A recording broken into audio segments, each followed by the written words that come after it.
उन सभी बूथों को, जिस बूथ पर जो अधूरा सपना है,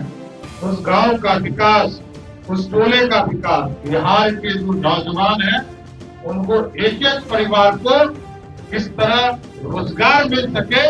इसकी भी चर्चा सरकार करते रहेगी। गृह मंत्रालय का तो संभालते ही जैसे ही सम्राट चौधरी एक तरफ एक्शन मोड में है, वहीं दूसरी ओर जो निचले स्तर के कार्यकर्ता हैं उनको सम्मान करते हुए भी नजर आ रहे हैं। आज बीजेपी कार्यालय में सम्मान समारोह का आयोजन किया गया था और अपनी बातों को रखते हुए सम्राट चौधरी नजर आए हैं। उन्होंने कह दिया कि ये तमाम जो जीत है वो बूथ स्तर के कार्यकर्ताओं की है, जो बूथ टू बूथ जाकर लगातार लोगों को जिन्होंने जागरूक किया और बीजेपी के इस विक्ट्री में जो है अहम रोल निभाते हुए नजर आए हैं। और आपको बता दें कि सम्राट चौधरी अपनी बातों को भी रखते नजर आए हैं, साथ ही उन्होंने तमाम जो कार्यकर्ता हैं उनको उन्होंने जागरूक भी किया और उन्होंने ये भी कहा कि इसी प्रकार से अगले 5 साल में door to door, booth to booth और जमीनी स्तर पे लोगों की समस्याओं का निदान करते हुए भी एनडीए नजर आएगी। आपको छोड़े जाते हैं सम्राट चौधरी के बयानों के साथ। जय श्री राम, जय श्री राम, बोले श्यामल रामचंद्र की। माइक तो चलो जी न्यूज़ माइक लीजिए, हाथ माइक पीछे करो, मोबाइल क्या हाथ हटा ले पीछे करो। मंच पर उपस्थित हमारे संगठन के महामंत्री और इनके नेतृत्व में लगातार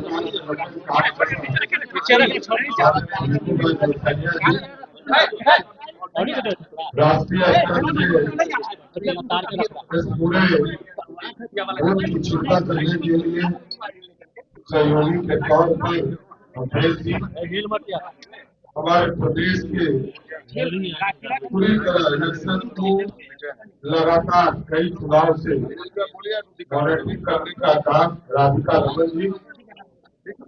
आदरणीय धीरेन्द्र सिंह जी, हमारे प्रदेश के महामंत्री कौन इसे रखा आदरणीय राजू नीचे रखेगा के साथीगण और यहाँ पर उपस्थित तमाम सब दाबिए नीचे भारतीय जनता पार्टी के तमाम कार्यकर्ता साथियों,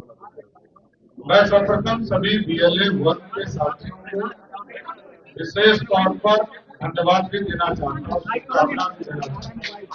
कि आपको 243 सीट मिला और 243 में 202 सीटें जिताकर आपने ऐतिहासिक और प्रचंड बहुमत से जिताया।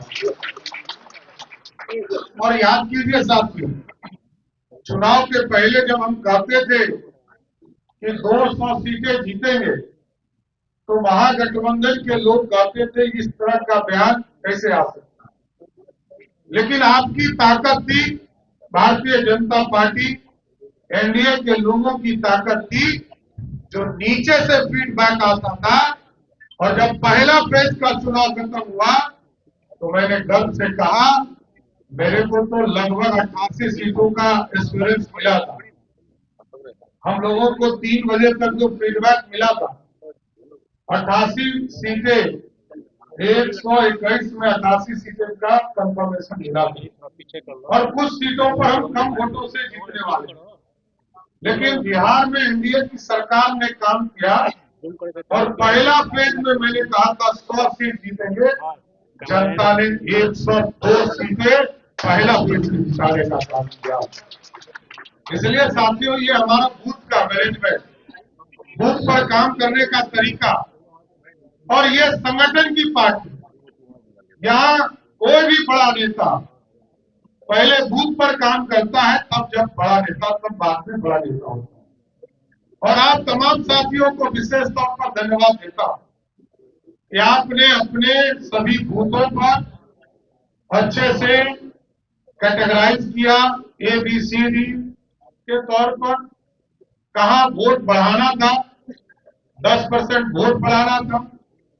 कहां पर 10% वोट बढ़ाना था, ये सब चीजों की चिंता आप लोगों ने किया था।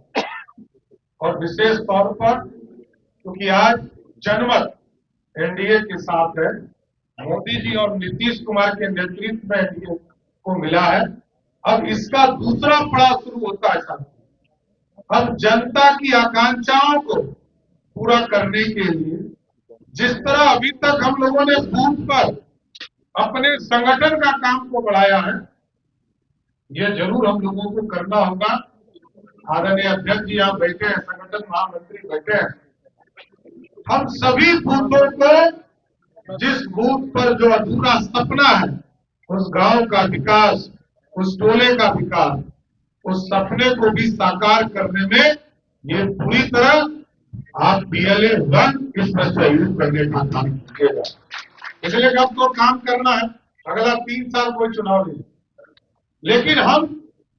लगातार 5 साल काम करने वाली पार्टी है। बूथ पर लगातार जनता की आकांक्षा हो, अपने कार्यकर्ताओं को बढ़ाने का काम हो और कार्यकर्ताओं को जोड़ने का काम हो। ये तमाम अभियान हम लोग चलाते हैं। इसलिए आज PLA 1 के इस बैठक में जो आप लोगों ने इस प्रदेश के लिए सपना देखा है, विकसित बिहार, समृद्ध बिहार, और मोदी जी और नीतीश कुमार जी के नेतृत्व में कैसे और आगे बढ़े, सुशासन स्थापित हो, सुशासन के लिए भी हम काम कर रहे हैं। लेकिन इससे ज्यादा बिहार के जो नौजवान हैं, उनको एक एक परिवार को किस तरह रोजगार मिल सके, इसकी भी चर्चा सरकार करते रहेगी और इसको आगे पहुंचाने का काम करेगी। इसलिए साथियों, मैं PLA 1 के तमाम साथियों फिर से विशेष तौर पर धन्यवाद देता हूं कि आप लोगों के मेहनत से ही आज NDA की प्रचंड बहुमत है और आपके आशीर्वाद से सरकार लगातार काम करके बिहार के विकास को आगे बढ़ाने का काम करेगी। बहुत बहुत धन्यवाद।